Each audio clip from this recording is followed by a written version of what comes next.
Hello and welcome back to part 2 of my extreme bedroom makeover process. I don't think I've ever been more allowed to call something extreme until today. We are very much in the thick of it. As you can see, this looks nothing like a bedroom. In the last episode, we tore everything down and got it to how it looks now. And I'm gonna need you to go watch that episode if you haven't yet, so you're all caught up on what the room was like before, what we're trying to do to it, and how we got to where we are today.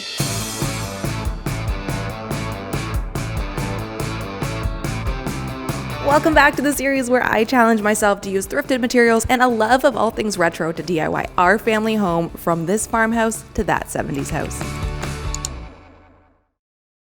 So we're getting very close to being able to put everything back together, which is very exciting. But before we do that, I have the very tedious task of taking out every single nail that's in all of these studs and in the ceiling, because we want to put fresh drywall up, and if there's nails sticking out, that's gonna get in the way. So I gotta remove all of them. So one thing I realized that we haven't discussed too much yet is what I envision the final design of this room looking like. Now, you would be right to assume that I also want to follow the retro vibe I've been doing for my whole home. If you're not familiar with me or this series, hi, my name is Becky, and I'm currently on this major journey of renovating my entire house. We're going room by room, and I'm turning it into my dream 70s mid-century modern inspired home. And if that kind of adventure sounds like your thing to watch, then now would be the perfect time to subscribe, because I have so much more work to do in this home. However, though, I have been finding myself recently, and more particularly when thinking about this room, going back another decade or so into the 50s and 60s. No, we're not gonna change the title. It will still be That 70s House, because I will forever have the biggest soft spot for the funkiness and the strangeness of the choices made in the 70s. But I have been appreciating so much the homes that were popular in the 50s and 60s, the very mid-century mod of it all. I have currently been down a rabbit hole of looking up Eichler homes, which that's the name of a real estate developer who was popular in the 60s around the San Francisco and Southern California area. If you don't know the name, you have 100% seen one of his homes, seen photos of his homes, know what it looks like. Here's some photos. It's this very ranch style bungalow home with the flat roof and sort of the big open spaces. And what I love most about this home design is its connection with nature. So many of the walls are solid glass walls. There is an atrium typically built into the middle of the home, which means it has no ceiling. You're right outside, but still in your house at the same time. And all the materials are made with stone and wood, and it just has this very living with nature inspired feel to it. But replicating that exact vibe of home presents its challenges where I live, which is in Canada, and we have a wide range of seasons. The first thing being that all of these homes are flat roof, which I love, but we can't really do that here because we collect far too much snow for that to make sense. And the other thing is all of these giant glass walls and windows. It just wouldn't make sense for us to heat a home like that in the winter. It'd be way too cold. But all that to say, I'm doing my best. I'm taking what inspo I can and applying it where it makes sense to this bedroom makeover. So we're doing some wood paneling, we're doing some fun stuff with windows, and I need to remind you of the door that I put in last episode. That is my attempt at having an access to an atrium in my home, because it's one step from a bedroom to being out in my front yard, which I think that's as good as I'm gonna get, and I'm so happy with that. So apologies for the ramble. I just get very excited about the things that I'm into and wanted to share those with you. And I hope this gives you a sense of the direction of where we're headed. I don't know exactly what it's gonna look like, but it's gonna have that vibe. Or the goal is for it to have that vibe, so wish me luck. So I need to start thinking about flooring now, because I have a feeling this process is gonna take me a while, strictly because I actually don't even have a vision yet. Usually I'm pretty sure on what I want things to look like. I can't imagine this floor. I have so many different thoughts in my head, and I don't know, and the pricing for flooring is, I also don't even know. I'm gonna start by just getting a sense of how much we're looking at, which will involve me measuring every wall here. So I think that I'm going to just draw a little diagram and trace out all the different walls. One of my most favorite tools in every makeover I do is this grid notebook. I mean, I guess it can be any grid notebook, but I'm just such a pencil and pen girly. Like I need to write down my thoughts and write down my numbers and all of that. And being able to draw rooms on a grid makes my notes not so messy. And you can kind of see like every project I've ever done, I've like drawn out the plans for it. And this was the laundry room. Anyways, if you don't have one of these, get this in your life. Hello. Yeah. Do you want to help me measure? Maybe.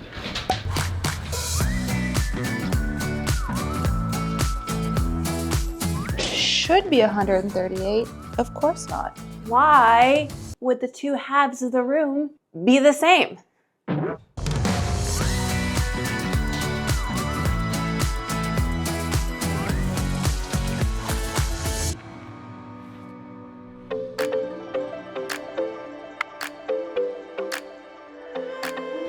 Good morning. I can't tell you how grateful I am that I have this finished bathroom that I love so much, because in all this chaos, which if you don't know, the bedroom we're working on is right there, but we've been able to section off the bathroom and I can still use it because this is my happy place. And it's just nice to have some sort of like familiarity, some sort of control when you're in the middle of a reno. I've really just been enjoying my mornings, spending time in here, getting ready before heading back into mega demo work.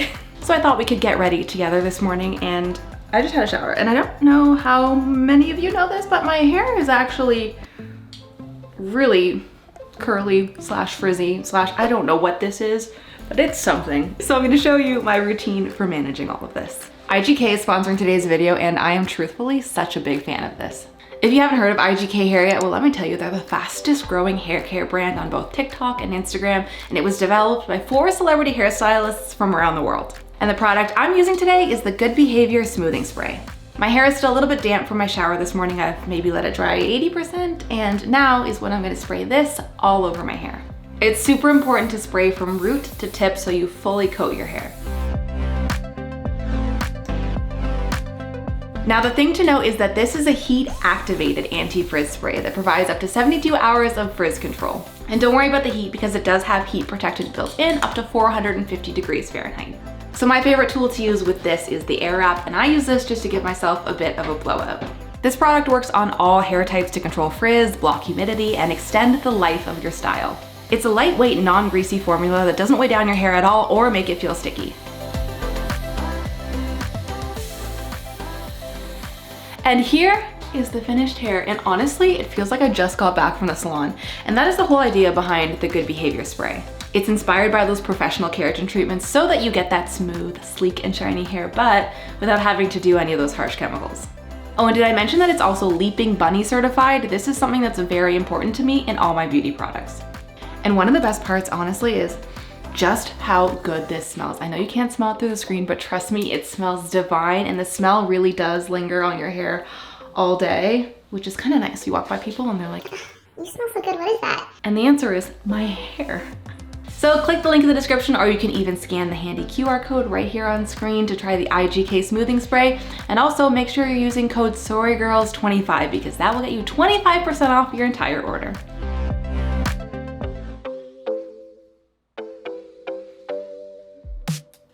So yesterday I went and I got some samples for flooring options because even though we're not at that stage yet, I need to figure it out now so I can get something on order. This is our wood option. This is acacia wood, and do you know how hard it was to find a wood tone that was not cool toned? Everything is like grayish or like a very cool brown or this very like blonde tone wood that everyone loves, which I am not speaking negatively to that at all. I think it's beautiful. It's just not what I'm wanting for this space because you know I love my red toned, tiki toned woods. This is the closest thing I could find. So this is our one option. And then I also went back to the carpet store. I'm surprising myself on this whole journey because I swear I never used to be a carpet person. I think it's just because I grew up thinking that carpet was old and not cool and it was always dirty. But carpet can be great when it's your own. and it's new. And you know, I did it for my stairs. I did green carpet in my stairs, and as much as I would love to do that green carpet again in here, that specific color I was out looking for ended up being a very specialty order because I guess that color is not very popular. And it would be way too expensive for me to do a room of this size in that carpet. So we're pivoting slightly and considering other colors, okay? Okay, so I got a board of the more affordable color options and some specific color samples here. Let's have a look and see what we think, okay? What are we thinking? Initial thoughts, feelings? Leave them in the comments below. Okay, my honest thought first is that the wood is the safe choice here. It's a nice color, it's perfectly fine. That's how I feel about it, it's fine. The carpet is more exciting, potentially. And you know, good carpet is nice, especially in a bedroom. It's warm, it's soft, it's plush. It's more of a risk per se if I go for a color because this is safe. This is potentially more risky. So we've got this blue that's a little lighter, and then we've got this. I mean, really these are like a teal. They're like a greeny blue. Let me go grab Austin and I'll see what he thinks. This is if we want to do wood. Okay. And then these are some carpet samples. I like that carpet, I think. This one? Yes. You don't want to do wood at all? It's too hard and cold. Okay. Carpet? Let's do it. We're gonna do tile though, right? Over there? In front of the door? We just stuck in dog poo the other day. You can't help me. We have a dog, it happens. They're so different. Is this the thumbnail? It could be. When you see it in this light, does it change your opinion? Which one did I like? I don't know. Which one do you like now? They're the same, it doesn't matter. Tropican? Oh, that sounds nice. I like that. Let's do it. Okay. That was easy. I feel like that decision was made too easily. Which is not necessarily a bad thing. I feel like it was too easy. But in the meantime, I'm gonna get started planning out the accent wall and Austin's closet rebuild. Two of the biggest standout features in Eichler homes are both wood-paneled walls and clear story windows, which are windows that are placed right at the very top of the wall to allow light into the home. I want to replicate this vibe for the accent wall, but I can't actually put in real windows here for reasons, so we're gonna get creative with how we get this look and how we ultimately light it up. For the closet rebuild, I loved the original bifold wooden doors that came with the home, so let's keep those. But instead of putting his dresser back in its original spot, I want to build it into the closet so that when the drawers are closed, it sits flush with the wall, creating this really awesome built-in look while also maximizing floor space. And then we'll cover whatever's left in some fresh drywall.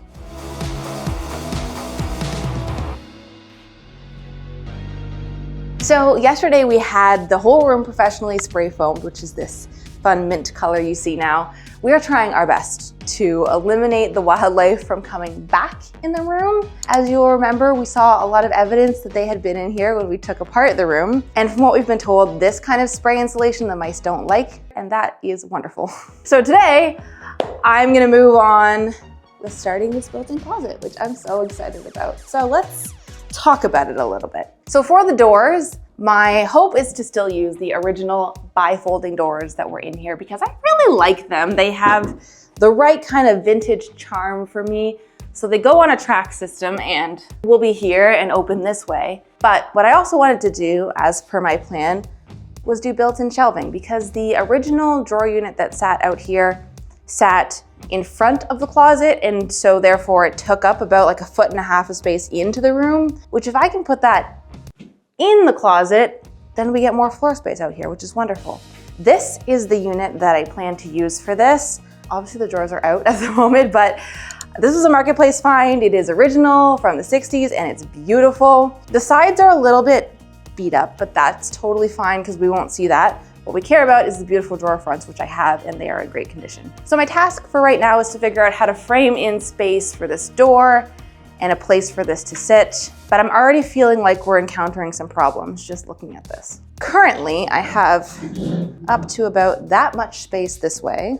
And then I can't properly install the doors at this point because there's no track for them, but we can just figure out how much space they're gonna take up.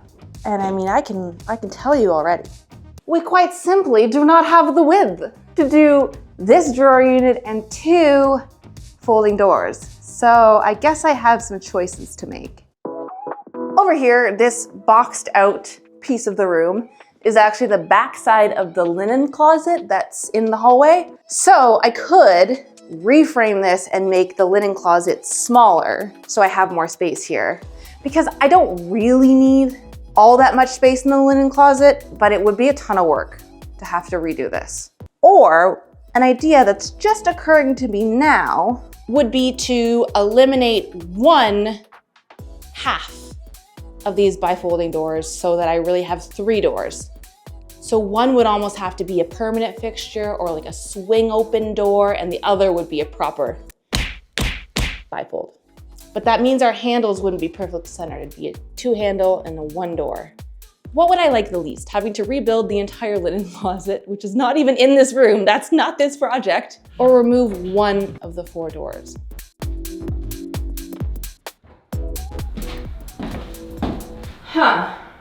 So after playing around with different layouts and consulting Austin, I think we're gonna go with the 3-door option because we really don't wanna mess with the linen closet and make this project any bigger than it already is, which means we need 1 less panel of the original bifolding doors. So I'm gonna get started with framing out both the closet and the space for the recessed dresser to go. Good. Why? Why? To be clear, 78.5. 78.5, exactly. This house just isn't level. It's the room. It's not me. Ugh.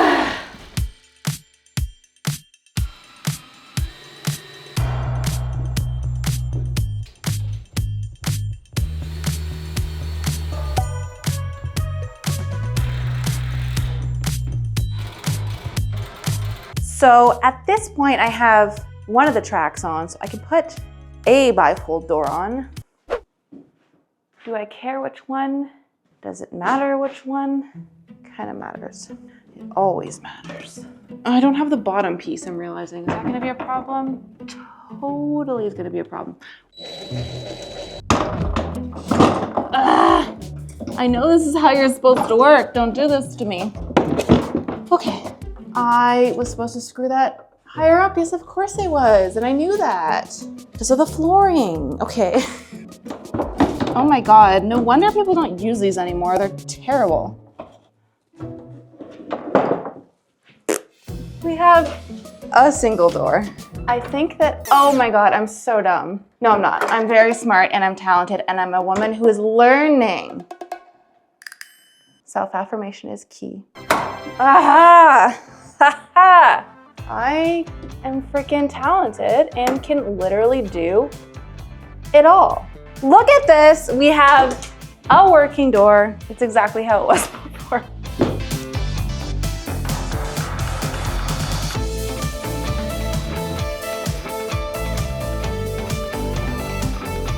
Does this line up? Yeah! I'm gonna need to put some sort of stopper. We don't want it to swing in, we only want it to swing out. But like, that works. We turned a 4-door closet into a 3-door closet, and it's not weird. Wow. It's looking really good. It's looking really good.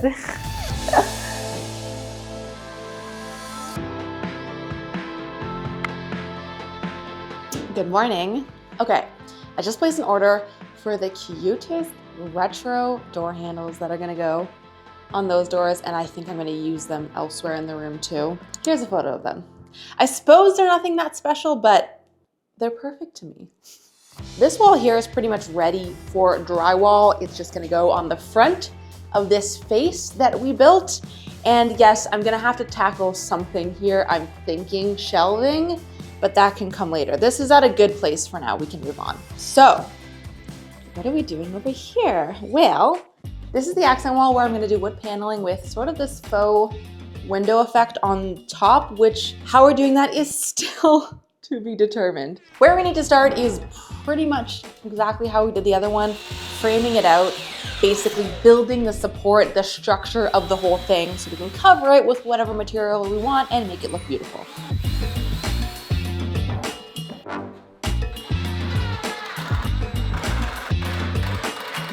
Okay, the strapping is done. And if you see any lines that aren't straight, no, you don't. And it also literally doesn't matter because we're about to cover it all with this beautiful product here. This is tongue and groove paneling. And I love this stuff because it's so easy to use and it gives you that perfect mid-century paneled wall look. I'm gonna start from this side and work that way. And I do need to make sure that my very first piece is level because it all stacks together. So if it starts crooked, the whole thing's just gonna be crooked.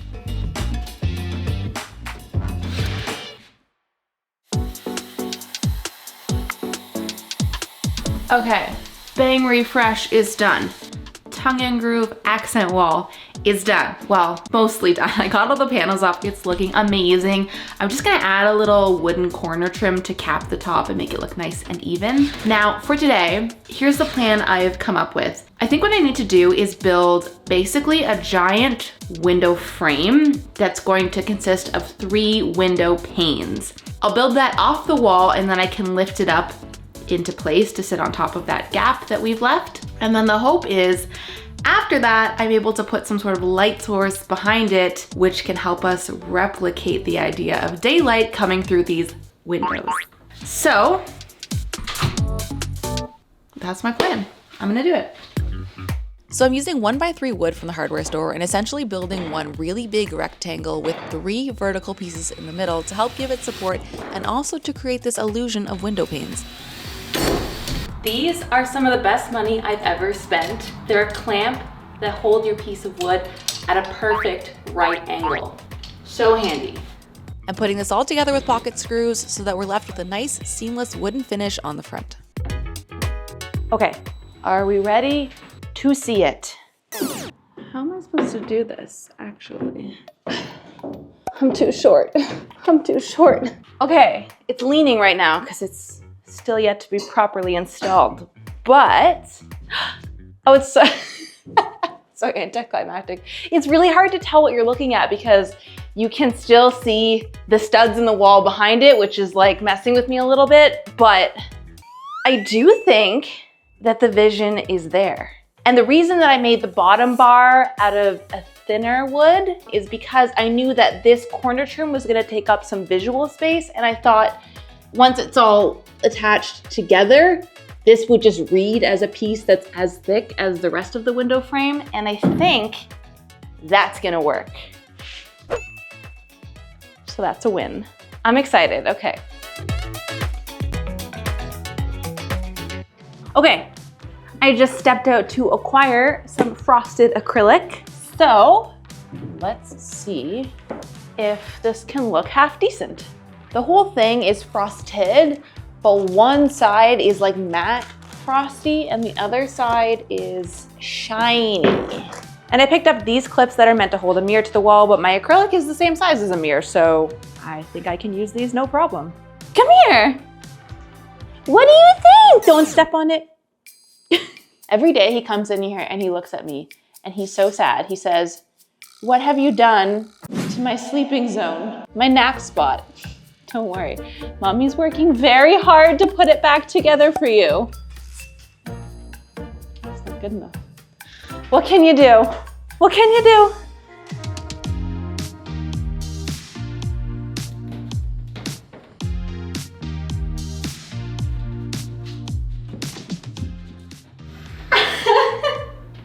It looks like a window. To the window, to the walls. Quick little detour back to the closet because I want to build out this empty space that's above the dresser.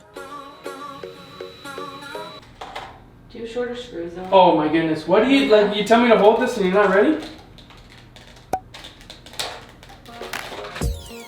I'm using some pine plywood with a nice finish to essentially construct a 3-sided box. I thought that it would be a shame to cover up the top of this dresser since it is actually nicer than the plywood I'm using, so that's why it only has 3 sides. To maximize the one sheet of plywood that I did buy, I had to make the back piece out of 2 pieces, which did leave me with this unsightly gap. So I'm solving this by covering it with a small shelf that will be perfect for holding keys or a spare change.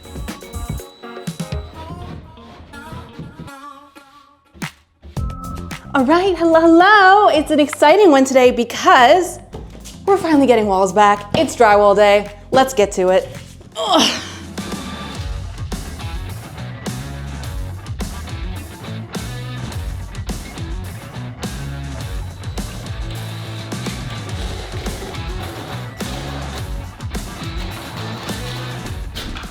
Okay, last piece on this wall at least. So small wins. What? I measured this so nicely. Mom. Oh my god, it's like the nothingest nothing amount.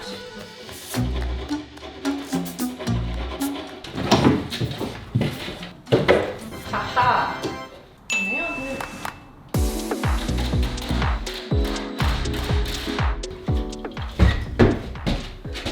What do you think? Pretty cool. You gonna be a professional drywaller now? No. So now that we have the drywall up on the top part of the accent wall, which I really just did because I didn't want to see the blue spray foam through the frostedness of the plexi, since it's not like entirely opaque, I want to get the frame up to see how my window looks and try out some lighting because I have some strip lights today. So as for how I'm actually going to get it up there and keep it secure, I just cut down I just cut down some wood into these little 2-inch blocks, and this is the exact space that I have kind of behind where the window will be, in between the window and the drywall. So plan is to screw these into the wall so that I have something to screw the frame onto. And I wanted to make them pretty small because I don't want these to be in the way of the strip lights, which we'll add after. I hope this is a good mix of keeping the window secure and tight onto the wall, while also not obscuring any space for the lights.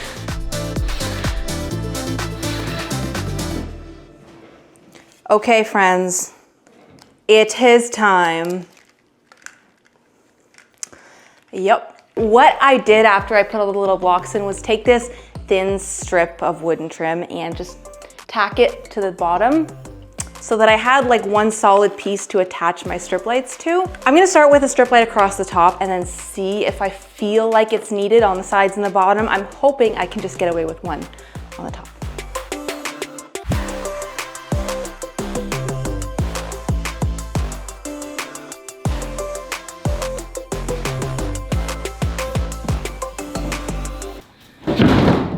Oh, you're gonna tell me it's not gonna fit now after all that. Why? Oh my god, okay.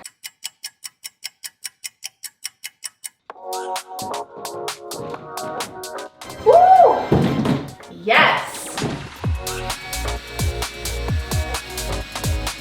Okay. She is up. Should we turn it on? Okay. I've been working on this for far too long, and I think a reveal is well earned. So let us plug this in and see if this vision that we have been working away on actually visions. Oh man.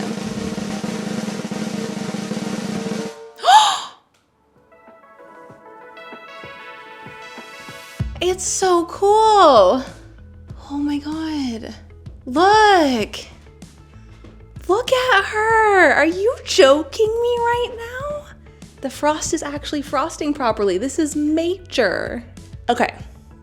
A couple things to note. There's still finishing work to be done. We have to sand this, clean it all up, fix a lot of the gaps. And I haven't trimmed the excess of the light down there because I wasn't, you don't want to cut this because you can't put it back together. So that's why it's a little brighter over there. Oh yeah, and I do want to get this hooked up so I can change the color temperature and make it like daylight color. And I'm excited to show this to you in the daylight and we can see if it really feels like a window. Oh wow, okay. This is everything. This is major. This is literally it. Guys, I'm so happy. Okay, I'm feeling so good. I'm literally on a roll. Don't stop me now. Let's get some more drywall up on this closet wall. Seeing the walls get closed in is really starting to make this feel like an actual room again, and guys, I'm getting so excited. And with that, we now have this drawer unit fully recessed into the closet. It's a true built-in, and I just think having these drawers in the closet is so sweet. Like the amount of floor space we've saved up by having this in as a part of the closet and not out here is fantastic. So this is looking awesome. Oh, let me show you one little detail that I ended up fixing. I put a little magnet stopper in here just to stop this door from swinging in further, and I think that fixes the last of that problem. Once we get this drywall totally finished and painted and the trim is all done, this is gonna look so good. And not to mention the accent wall that also looks fantastic. Same with this one. I can't wait to see her all stained up and shining. I think that's really when it's gonna come together and just look so amazing. But I'm so happy with the progress that I've gotten done so far. I think this has been enough and I deserve a break for today, but I will see you back in the next one where we pick this project right back up. Bye.